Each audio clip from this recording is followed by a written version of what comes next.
अस्सलामुअलैकुम वरहमतुल्लाहि वबरकातुहू।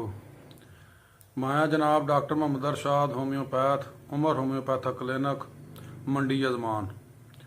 जिस तरह के सारे दोस्तों को पता कि साल ਜਿਹੜੀਆਂ ਬਾਰਿਸ਼ਾਂ ਨੇ ਮਾਮੂਲ ਤੋਂ ਬਹੁਤ ਜ਼ਿਆਦਾ ਹੋਈਆਂ ਨੇ, ਜਿਸ ਦੀ ਵਜ੍ਹਾ ਦੇ ਨਾਲ ਵਬਾਈ ਅਮਰਾਜ਼ ਫੈਲਣ ਦੀ ਸ਼ਰ੍ਹਾ ਬਹੁਤ ਜ਼ਿਆਦਾ ਹੋ ਗਈ ਹੈ, ਜਿਨ੍ਹਾਂ ਦੇ ਵਿੱਚ ਸਭ ਤੋਂ ਜ਼ਿਆਦਾ ਜਿਹੜੇ ਅਮਰਾਜ਼ ਸਾਡੇ ਕੋਲ ਆ ਰਹੇ ਨੇ ਉਹਨਾਂ ਦੇ ਵਿੱਚ ਬੱਚੇ ਛੋਟਿਆਂ ਨੂੰ ਦਸਤ ਹੋ ਗਏ, ਉਲਟੀ ਹੋ ਗਏ, ਬੁਖਾਰ ਦੇ ਕੇਸਿਸ ਜ਼ਿਆਦਾ ਰਿਪੋਰਟ ਹੋ ਰਹੇ ਨੇ। ਇਹਨਾਂ ਦੀ ਸਭ ਤੋਂ ਜ਼ਿਆਦਾ ਜਿਹੜੀ ਫੈਲਣ ਦੀ ਵਜ੍ਹਾ ਹੈਗੀ ਏ ਉਹ ਮੱਖੀ ਤੇ ਮੱਛਰ ਨੇ। ਜਿਸ ਤਰ੍ਹਾਂ ਕਿ ਤੁਸੀਂ ਜਾਣਦੇ ਹੋ ਕਿ ਇਹ ਜਿਹੜਾ ਦਸਤਾਂ ਤੇ ਉਲਟੀਆਂ ਦਾ ਮਸਲਾ ਹੈ, ਇਹ ਇੱਕ ਬੈਕਟੀਰੀਆ ਜਰਾਸੀਮ ਹੈ ਜਿਹਨੂੰ ਵੈਬਰੋ ਕਾਲਰਾ ਦੇ ਨਾਂ ਨਾਲ ਯਾਦ ਕੀਤਾ ਜਾਂਦਾ। ਇਸ ਦੀ ਵਜ੍ਹਾ ਤੋਂ ਇਹ ਫੈਲਦਾ ਹੈ। ਇਸੇ ਤਰ੍ਹਾਂ ਮੱਛਰ ਜ਼ਿਆਦਾ ਪੈਦਾ ਹੋਣ ਦੀ ਵਜ੍ਹਾ ਦੇ ਨਾਲ ਬੁਖਾਰ ਦਾ ਜਿਹੜੀ ਕੰਡੀਸ਼ਨ ਹੈ ਉਹ ਵੀ ਆ ਜਾਂਦੀ ਹੈ। ਤੇ ਇਹਦੇ ਵਾਸਤੇ ਇਹਤਿਆਤੀ ਤੌਰ ਦੇ ਉੱਤੇ ਹਿਫਜ਼ਾਨ ਸਿਹਤ ਦੇ ਅਸੂਲਾਂ ਤੇ ਅਮਲ ਕਰਨਾ ਚਾਹੀਦਾ। ਖਾਣਾ ਪਕਾਉਣ ਤੋਂ ਲੱਗ ਕੇ ਤੇ ਖਾਣਾ ਖਾਣ ਦੀ ਮੰਜ਼ਿਲ ਤੱਕ ਆਪਣੇ ਹੱਥਾਂ ਦੀ ਤੇ ਬਰਤਨਾਂ ਦੀ ਸਫਾਈ ਦਾ ਖਾਸ ਖਿਆਲ ਰੱਖੋ। ਬਰਤਨ ਵਗੈਰਾ ਨੂੰ ਢੱਕ ਕੇ ਰੱਖੋ।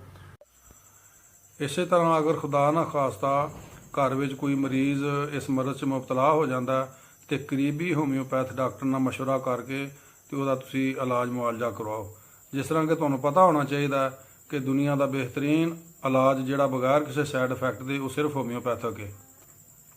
ਹੋਮਿਓਪੈਥਿਕ ਦਵਾਈਆਂ ਦੇ ਨਾਲ ਹਰ ਕਿਸਮ ਦੇ ਅਮਰਾਜ਼ ਦਾ ਇਲਾਜ ਤਸੱਲੀ ਬਖਸ਼ ਕੀਤਾ ਜਾਂਦਾ ਹੈ। ਅਗਰ ਤੁਹਾਨੂੰ ਕਿਸੇ ਜਗ੍ਹਾ ਤੇ ਕੋਈ ਦਵਾਈ ਮਿਲਣ ਦੇ ਵਿੱਚ ਮੁਸ਼ਕਲ ਪੇਸ਼ ਆਵੇ ਤੇ ਤੁਸੀਂ ਸਾਡੇ ਨਾਲ ਰਾਬਤਾ ਕਰ ਸਕਦੇ ਹੋ। ਅਗਰ ਕੋਈ ਮਸ਼ਵਰਾ ਕਰਨਾ ਚਾਹੁੰਦੇ ਹੋ ਤੇ WhatsApp ਤੇ ਸਾਨੂੰ ਮੈਸੇਜ ਕਰੋ। ਕਾਲ ਤੋਂ ਥੋੜਾ ਜਿਹਾ ਇਹਤਿਆਤ ਕਰਨੀ ਹੈ, ਬਿਜ਼ੀ ਹੁੰਦੇ ਆ, ਇਸ ਵਾਸਤੇ ਫੌਰੀ ਤੌਰ ਤੇ ਕਿਸੇ ਵੇਲੇ ਜਵਾਬ ਨਹੀਂ ਦੇ ਸਕਦੇ। ਤੁਸੀਂ ਸਾਨੂੰ ਮੈਸੇਜ ਕਰ ਦਿਓ ਕਿ ਅਸੀਂ ਤੁਹਾਡੇ ਉਸ ਮੈਸੇਜ ਦਾ ਇਨਸ਼ਾਅੱਲਾ ਤੁਹਾਨੂੰ ਵਾਪਸੀ ਜਵਾਬ ਦੇਵਾਂਗੇ। ਇਸੇ ਤਰ੍ਹਾਂ ਇਹਨਾਂ ਮਰਜ਼ਾਂ ਦੇ ਵਿੱਚ ਜਿਹੜੀਆਂ ਦਵਾਈਆਂ ਵਕਤਨ ਫਵਕਤਨ ਇਸਤੇਮਾਲ ਹੁੰਦੀਆਂ ਨੇ ਉਹ ਤੁਸੀਂ ਕਰੀਬੀ ਹੋਮਿਓ ਸਟੋਰ ਤੋਂ ਖਰੀਦ ਕੇ ਘਰ ਵਿੱਚ ਰੱਖ ਲਓਗੇ ਤੇ ਕਈ ਸਾਰੀ ਪਰੇਸ਼ਾਨੀਆਂ ਤੋਂ ਤੁਸੀਂ ਬਚ ਸਕਦੇ ਜੇ। ਉਹਨਾਂ ਦਵਾਈਆਂ ਦੀਆਂ ਅਸੀਂ ਤਸਵੀਰਾਂ ਔਰ ਨਾਮ ਵਗੈਰਾ ਤੁਹਾਨੂੰ ਦੱਸ ਦਿੰਦੇ ਹਾਂ ਔਰ ਤਰੀਕਾ ਇਸਤੇਮਾਲ ਵੀ ਨਾਲ ਦੱਸ ਦਿੰਦੇ ਹਾਂ, ਜਿਹੜੀਆਂ ਤੁਸੀਂ ਬਵਕਤ ਜ਼ਰੂਰਤ ਇਸਤੇਮਾਲ ਕਰ ਲਓ। ਜਿਸ ਤਰ੍ਹਾਂ ਤੁਸੀਂ ਤਸਵੀਰ ਵਿੱਚ ਦੇਖ ਰਹੇ ਹੋ, ਸਭ ਤੋਂ ਪਹਿਲੇ ਕਮਾਲ ਕੰਪਨੀ ਦੇ ਡੈਰੋ ਡਰਾਪਸ ਨੇ ਜਿਹੜੇ ਬੱਚਿਆਂ ਦੇ ਦਸਤਾਂ ਵਾਸਤੇ ਬਿਹਤਰੀਨ ਰਿਜ਼ਲਟ ਦਿੰਦੇ ਨੇ।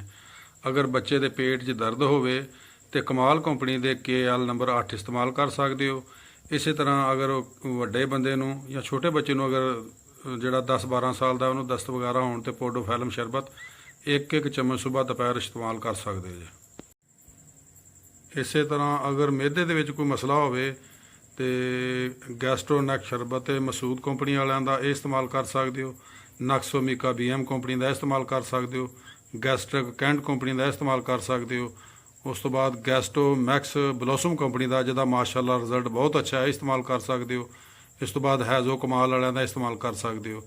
ਵੱਡਾ ਬੰਦਾ ਜਿਹੜਾ ਹੈਗਾ 2-2 ਚਮਚ ਸੁਬਾਹ ਦੁਪਹਿਰ ਸ਼ਾਮ, 10-12 ਸਾਲ ਦਾ ਬੱਚਾ ਜਿਹੜਾ ਹੈਗਾ ਉਸ ਨੂੰ ਤੁਸੀਂ ਇਹ ਇੱਕ ਚਮਚ ਦੇ ਸਕਦੇ ਹੋ। ਇਸ ਤੋਂ ਛੋਟੇ ਬੱਚਿਆਂ ਨੂੰ ਜਿਹੜਾ ਹੈਗਾ ਇਸ ਤੋਂ ਕਮ ਮਕਦਾਰ 'ਚ ਇਸਤੇਮਾਲ ਕਰਨਾ।